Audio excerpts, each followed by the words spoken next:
My name is George Lewis.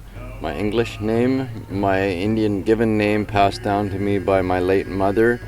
Her name was Nucknocklewut. That name passed down to me. My name is Nucknockleston.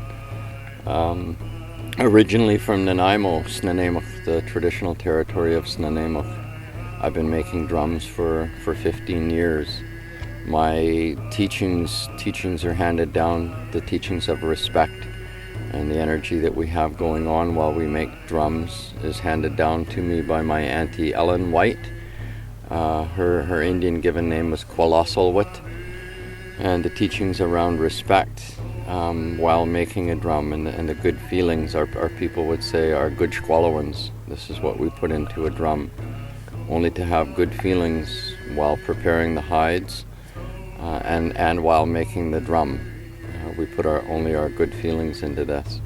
Auntie Kwalasalwut's teachings around that are that we only put our good feelings into these things that we make with our hands, because no matter what, those same feelings will remain with that drum or with that thing that we made with our hands for the life of that item. And she would say, this drum might belong to your great-great-great-great-grandchild one day, and those feelings that you have going on while making these things will be there even then. My people would say, these teachings don't belong to you. You hand these teachings down freely. So when I teach people to make drums, these are the teachings that I hand down. And even when I'm making a drum, a specific drum order for an individual, this is the way that I do it. I put only my good feelings into that drum. And even the painting of that drum, to have the best feelings at the time that I can going on at the time of making or painting this.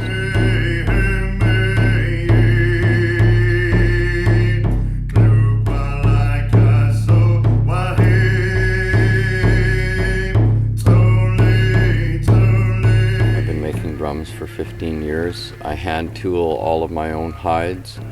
I make elk hide drums, deer hide drums, bear hide drums, seal, sea lion, buffalo drums sometimes, cougar hide drums, wolf hide drums, just about any kind of hide that you can think of. And these things come to me in a good way. I don't necessarily hunt all of the animals that I make drums from, but I get word out there, and other people that aren't going to use that hide might bring it to me for me to process it, to scrape it, and to process it to the point of making a drum.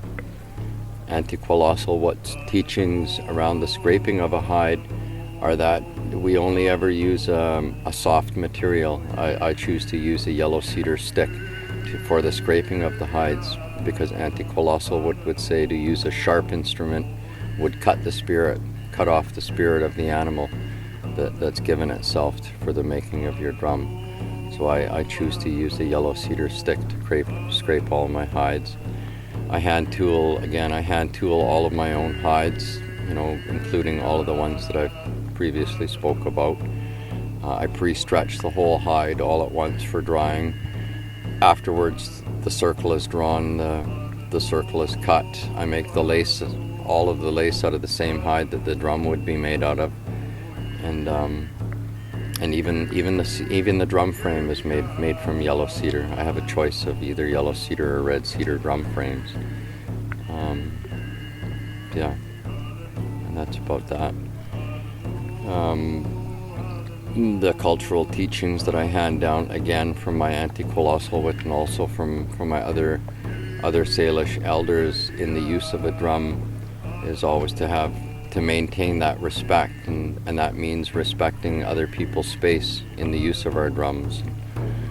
Most of our older elders would say, we want to hear the song, not just the drum. There's no need to hit the drum like you're trying to kill it. So we play the drum in a gentle and in a respectful manner, and that's how we respect the drum. It's mostly by our own self-respect.